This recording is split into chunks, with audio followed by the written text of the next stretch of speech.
Bismillahirrahmanirrahim. Assalamualaikum warahmatullahi wabarakatuh. Pada video kali ini kita akan belajar bagaimana cara analisis statik nonlinear atau pushover analysis pada struktur gedung bangunan bertulang dengan menggunakan software SAP 2000. Jadi pada video sebelumnya kita telah belajar bagaimana cara desain struktur bangunan 5 lantai bangunan bertulang dengan sistem rangka pemikul momen khusus. Dan kali ini kita akan belajar bagaimana cara evaluasi struktur gedung ya, guna untuk mengetahui atau mengecek ya performa atau level kinerja struktur yang telah kita desain sebelumnya. Jadi dalam menentukan level kinerja struktur ada dua metode yang umum kita gunakan ya. Jadi yang pertama adalah metode static nonlinear atau pushover analysis, dan yang kedua adalah metode dynamic nonlinear time history. Pada video kali ini saya akan mencoba membahas yang metode analisa statik ya, atau pushover analysis, yaitu mencari perpotongan antara kurva capacity spektrum dan kurva demand spektrum. Jadi berikut adalah ilustrasinya. Jadi sebelum kita analisis pushover ya, jadi kita perlu cek ya bangunan yang telah kita desain sebelumnya telah verified. Jadi di sini saya klik design, concrete frame design, kemudian kita klik start design, check of struktur.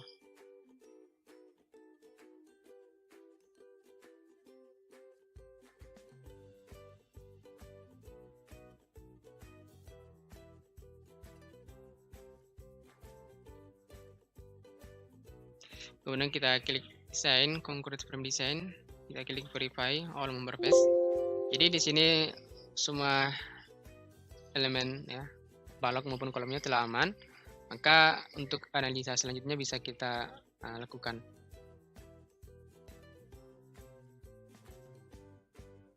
Nah, kemudian kita masuk ke tahap pertama. Jadi sesuai dengan e-book ini. Jadi tahapan pertama di sini kita perlu menambahkan atau mendefinisikan tulangan terpasang pada elemen struktur. Jadi untuk elemen balok di sini juga telah saya hitung sebelumnya berapa jumlah tulangan terpasang untuk elemen balok maupun elemen kolom. Jadi di sini kita klik menu define ya, kemudian section properties, kemudian frame section. Klik define ya, section properties, frame section. Jadi di sini saya perlu menginput untuk balok B1-nya terlebih dahulu. Maka di sini saya klik modify concrete reinforcement. Ini kita perlu input jumlah luasan tulangan terpakai untuk di tumpuan kiri dan tumpuan kanan. Oke, maka di sini saya coba lihat di hasil desain sebelumnya.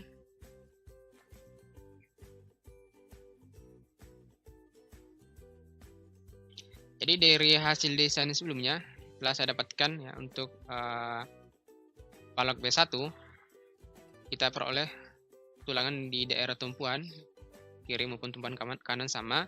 Untuk tulangan tumpuan kiri sebagai tulangan tarik, maka saya dapatkan 6 diameter 16 ya. Jadi 6 tulangan dengan diameter 16. Maka kita dapatkan jumlah luasan tulangannya.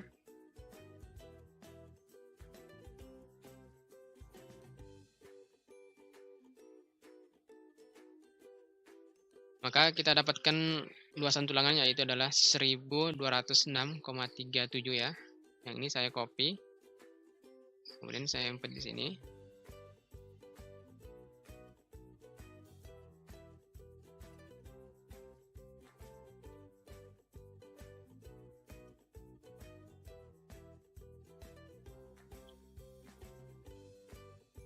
Dan untuk tulangan tekan saya dapatkan di sini 3 diameter 16 atau 1/2 dari tulangan tariknya. Maka yang ini kita input, kita bagi 2 saja, maka kita dapatkan 603,185. Begitupun juga dengan daerah tumpuan kanan. Kemudian kita klik OK. Kemudian lakukan hal yang sama untuk balok B2. Untuk balok B2 kita dapatkan dari hasil desain sebelumnya 3 diameter 16.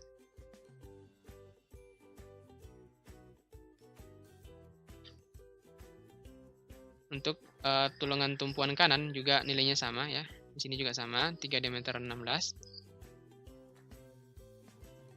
Dan untuk tulangan tekan ya, kita dapatkan 2 diameter 16. Nah, kita hitung di sini.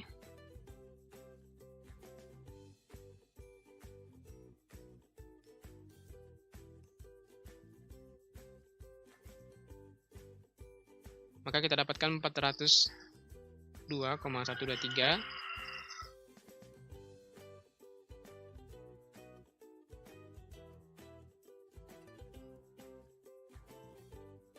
Kemudian kita klik OK. Selanjutnya kita perlu input tulangan terpasang untuk kolom K1. Kita klik Modify.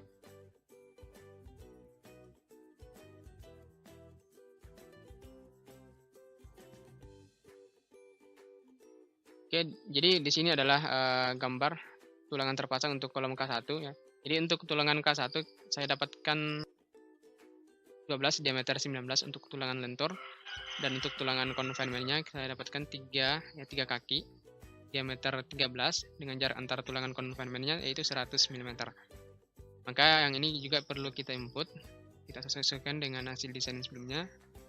Sini juga 4 sudah sama. Kemudian di sini kita pilih diameter 19. Untuk defaultnya di sini SAP belum menyediakan untuk diameter 19, maka di sini kita perlu tambahkan diameter 19.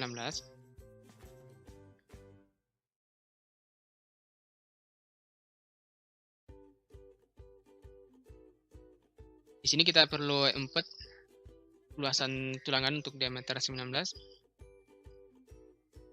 yaitu sebesar 283,5253.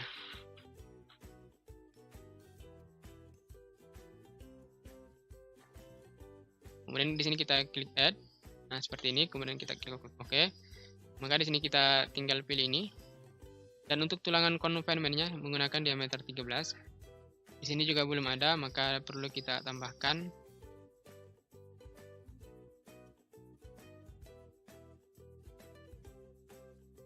dengan luasan tulangan yaitu sebesar 132,73.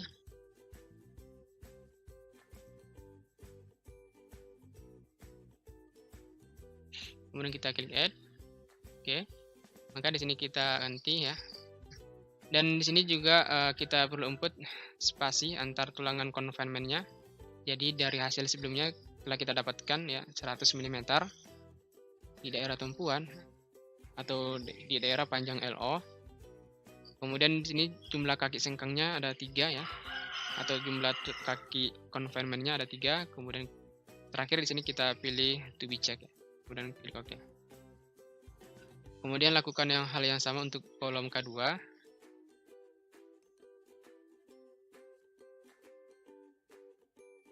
Yaitu dengan jumlah tulangan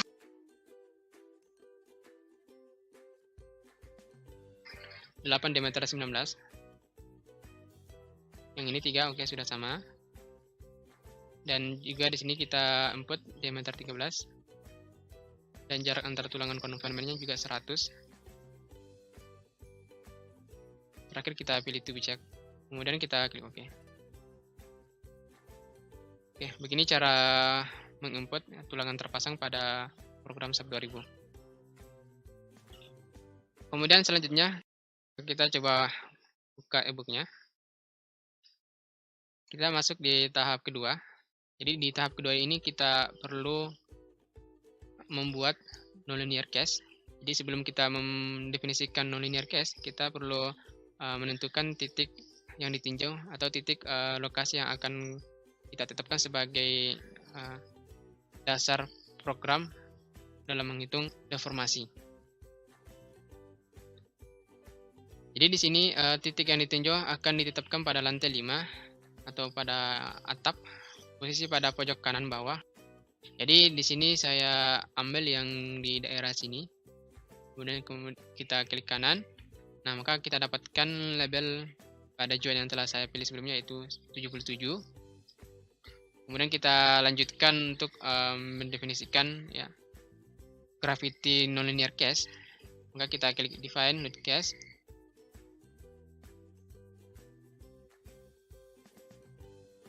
Di sini kita perlu tambahkan add new load case. Saya beri nama gravity. Namun untuk hal ini kita pilih nonlinear. Dan di sini juga kita perlu aktifkan P delta dan kita pilih measures-nya yang telah kita definisikan sebelumnya. Kemudian di sini kita pilih load pattern. Untuk load name kita pilih did dan scale faktornya 1. Kemudian untuk beban mati tambahan SIDL atau super did juga di sini 1. Dan untuk live di sini atau beban hidup di sini tidak saya perhitungkan ya.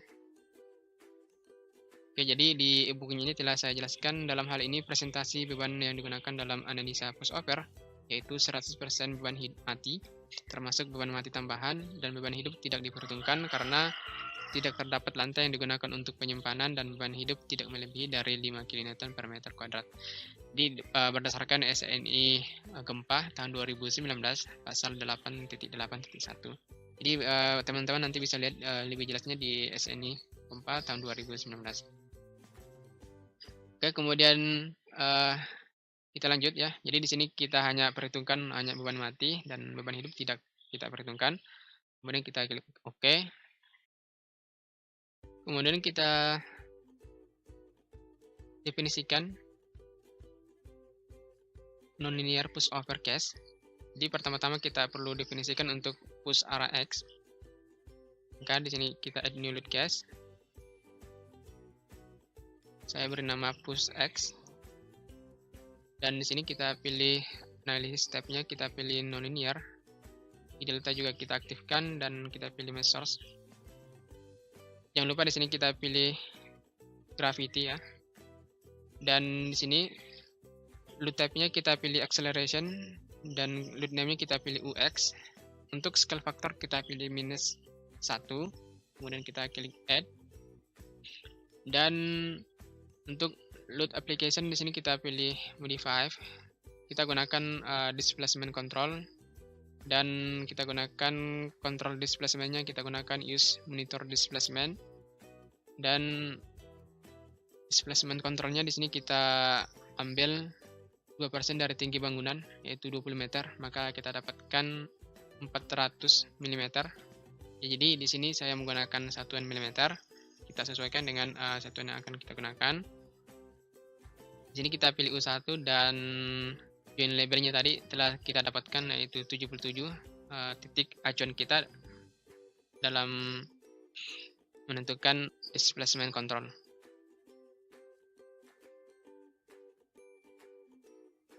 Kemudian terakhir di sini kita klik modify. Di sini kita pilih multiple state dan minimum state-nya kita pilih 10 dan maksimum kita pilih 100. Kemudian kita klik OK.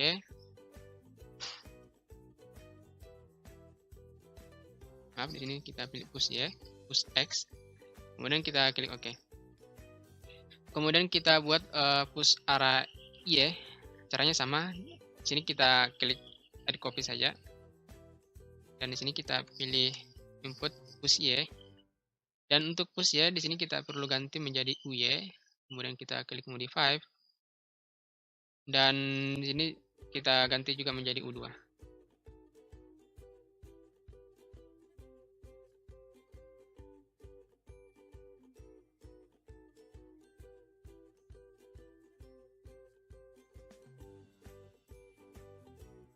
Oke, jadi di bukunya juga di sini telah saya jelaskan langkah-langkahnya. Kemudian kita lanjutkan di tahap ketiga, yaitu memodelkan sendi plastis ya. Jadi dalam analisis nonlinear, hal yang perlu diperhatikan sebelum memodelkan sendi plastis adalah pendefinisian plastis hinge properties pada tiap elemen struktur. Plastis hinge properties tersebut dapat dihitung secara manual berdasarkan ASC 4113 atau ASC 4117. Yaitu untuk balok dapat dilihat pada tabel 10.7 dan untuk kolom pada tabel 10.8.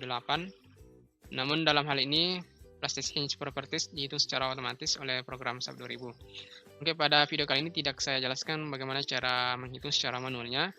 Maka di sini saya menggunakan secara otomatis. Oke, langkah-langkah pertama di sini kita definisikan untuk elemen balok. Maka kita perlu pilih semua pada elemen balok B1 dan B2 pada seluruh rantai. Kemudian kita pilih assign, frame, kemudian hinge. Maka di sini kita pilih select. Jadi pilih balok B1 dan balok B2, kemudian kita select. Kemudian kita pilih assign, frame, hinges. Maka di sini kita perlu input relative distance-nya, yaitu kita input di sini 0,05. Artinya sendi plastisnya terbentuk di 0,05 ya, rasio 0,05 dari panjang bentang balok. Kita ambil dari tumpuan kiri, yaitu 0,05. Kemudian kita pilih add hinge. Di sini kita pilih concrete beam ya, berdasarkan tabel 10, oke. Dan di sini kita pilih degree of freedom M3. Dan ini kita pilih cast gravity. Dan tulangannya ini kita checklist, kita anggap sebagai tulangan conforming. Artinya tulangan transversalnya conforming. Kemudian kita klik OK. Dan terakhir di sini kita perlu definisikan untuk sendi plastis pada ujung kanannya, itu 0,95. Caranya sama dengan ujung kiri tadi. Kita tinggal klik OK. Kemudian kita klik OK. Maka di sini telah terinput ya lokasi sendi plastis pada elemen balok. Kemudian selanjutnya kita perlu define untuk elemen kolom. Kita select lagi, kemudian kita pilih assign, frame, hinge. Di sini kita pilih input 0,05 dan hinge. Di sini kita pilih concrete column. Untuk degree of freedom di sini kita pilih P, M2 dan M3. Dan di sini kita pilih gravity. Kemudian di sini untuk concrete column failure condition, di sini kita pilih kondisi kedua dan kita klik OK. Kemudian lakukan hal yang sama untuk 0,95.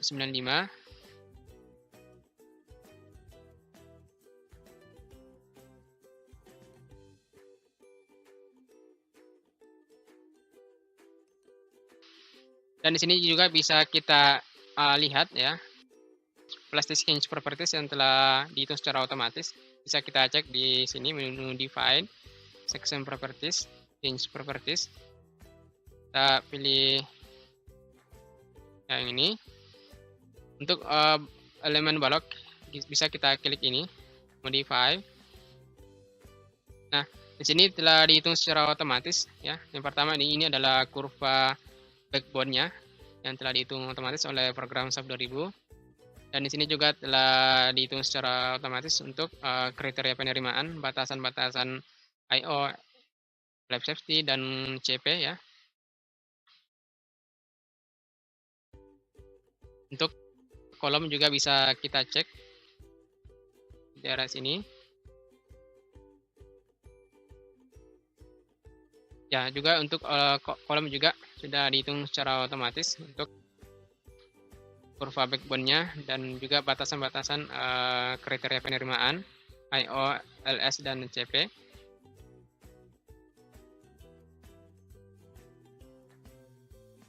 Nah, kemudian kita lanjut di tahap berikutnya. Ini kita perlu run ya. Jadi setelah kita definisikan sendi plastis pada elemen struktur, kita perlu run ya. Maka di sini kita perlu menu analyze, run analyze. Untuk load case linear, yaitu did load dan load case untuk respons spektrum di sini tidak perlu kita run ya. Jadi kita matikan saja, kita blok dari load case did sampai pada DE agar proses run-nya tidak membutuhkan waktu yang lama. Jadi di sini kita perlu run yang untuk load case yang non-linear saja. Jadi di sini ada 3, gravity, push X, dan push Y. Kemudian kita klik run now. Untuk proses run-nya biasanya membutuhkan waktu yang sangat lama, tergantung dari spesifikasi laptop atau komputer dari teman-teman sekalian.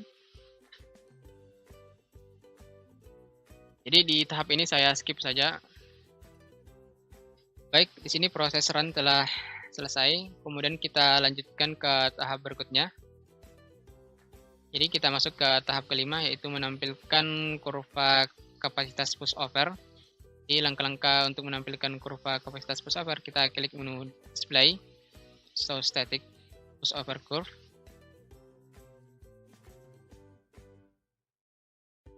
Nah, berikut adalah kurva kapasitas pushover untuk arah X dan arah Y. Jadi di sini nilainya sama untuk arah Y karena bentuk struktur gedung yang simetris ya. Dan nilai dari grafik ini bisa kita tampilkan detailnya.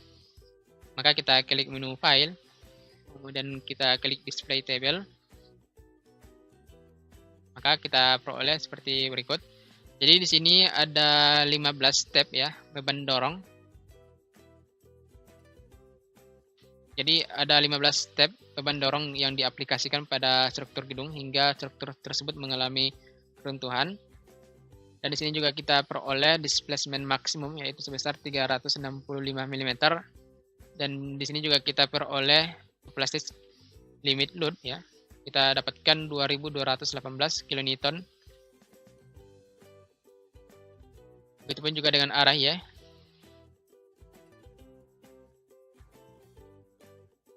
Nilainya sama.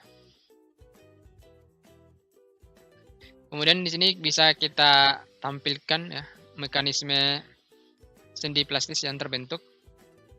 Jadi kita klik menu display.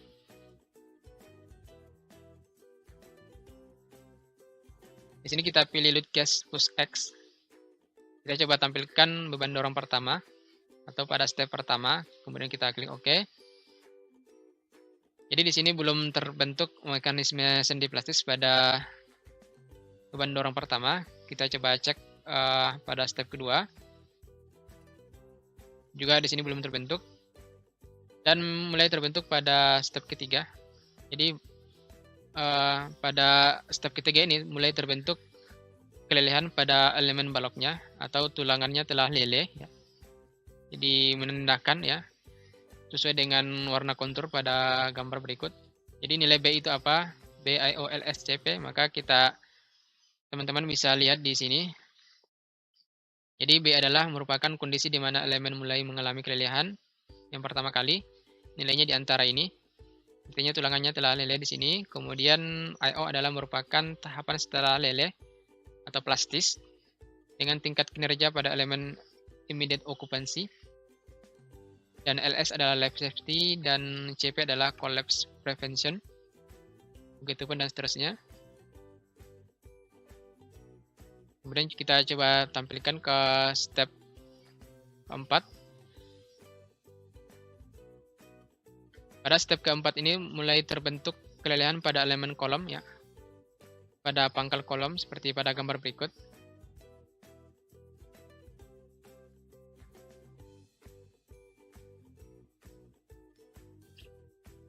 Seperti pada gambar berikut ini. Kemudian kita lanjutkan ke step kelima. Dan seterusnya.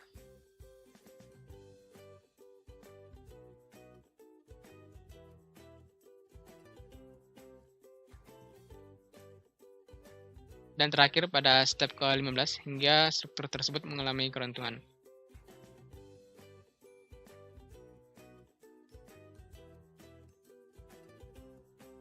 Kemudian kita lanjut ke tahap ke-6. Jadi di sini kita coba mengecek level kinerja struktur. Jadi level kinerja struktur ditentukan berdasarkan tabel 5.5.4 berdasarkan peraturan ATC 40. Level kinerja struktur secara global dapat ditentukan berdasarkan nilai perpindahan atap pada saat performance point dengan tinggi total bangunan. Jadi berdasarkan tabel ATC 40 kita peroleh batasan-batasan tingkat kinerja struktur seperti berikut. Sebenarnya ada metode lain yang bisa teman-teman gunakan, ada berdasarkan metode VEMA. Untuk kali ini saya menggunakan metode ATC40. Jadi langkah-langkah untuk menentukan level kinerja struktur, di sini kita butuhkan ya kurva capacity spektrum dan demand spektrum. Caranya kita bisa tampilkan di menu display, show static pushover curve.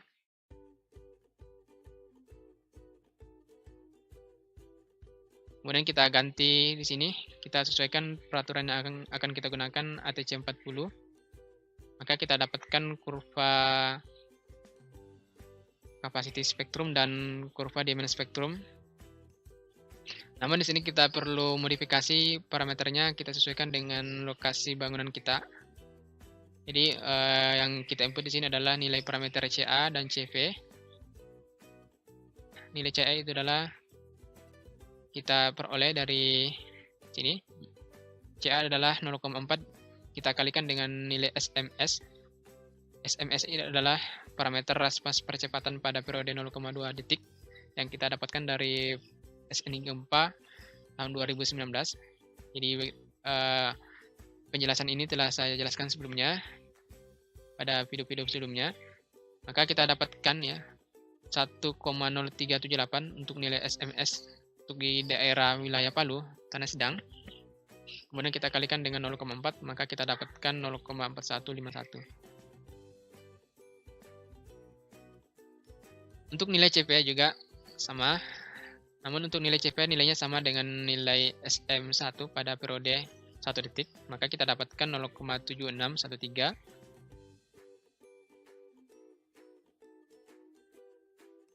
Kemudian yang ini kita gunakan default-nya, kemudian kita klik OK. Nah, maka kita dapatkan ya, seperti pada gambar berikut, kurva antara capacity spektrum dan demand spektrum telah berpotongan. Maka kita dapatkan performance point ya. Displacement pada performance point kita dapatkan 282,94 mm, dan juga kita dapatkan juga beban P maksimum pada saat performance point yaitu sebesar 2133 kN. Dan nilai ini yang akan kita butuhkan dalam menentukan level kinerja struktur. Oke. Kita coba buka modulnya. Jadi dalam menentukan level kinerja struktur ada dua. Jadi ada dua batasan-batasan yang kita perlu cek. Yang pertama adalah simpangan total maksimum dan simpangan inelastik maksimum. Kita coba cek dulu untuk simpangan total maksimum. Jadi rumusnya adalah ya seperti berikut. Jadi perpindahan atap pada saat performance point kita perlu bagikan dengan tinggi total bangunan. Ya, jadi 282 ini, 19 ini kita dapatkan dari sini. Ya, seperti ini. Kemudian kita bagikan dengan tinggi total bangunan yaitu 20 meter atau 20.000 mm. Maka kita dapatkan 0,014 untuk arah X dan Y. Maka tergolong ke dalam di antara 0,01 sampai 0,02. Maka kita kategorikan level kinerja struktur adalah di mesh control. Begitu juga dengan simpangan inelastis maksimum ya, yaitu kita gunakan persamaan berikut. Jadi nilai perpindahan atap pada saat performance point kita kurangkan dengan nilai perpindahan atap pada saat beban dorong pertama atau step Q1. Kita bagi dengan tinggi total bangunan. Maka kita dapatkan 0,012. Maka disesuai dengan tabel ATC40 di antara 0,005 0,015. Maka juga kita dapatkan level kinerja struktur adalah damage control.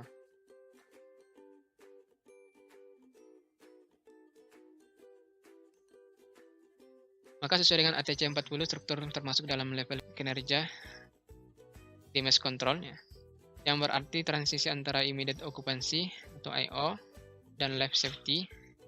Bangunan masih mampu menahan gempa yang terjadi, risiko korban jiwa manusia sangat kecil. Oke, sekian untuk tutorial kali ini. Semoga dapat bermanfaat bagi teman-teman sekalian. Jika ada yang ditanyakan, silakan berkomentar. Saya akhiri. Assalamualaikum warahmatullahi wabarakatuh.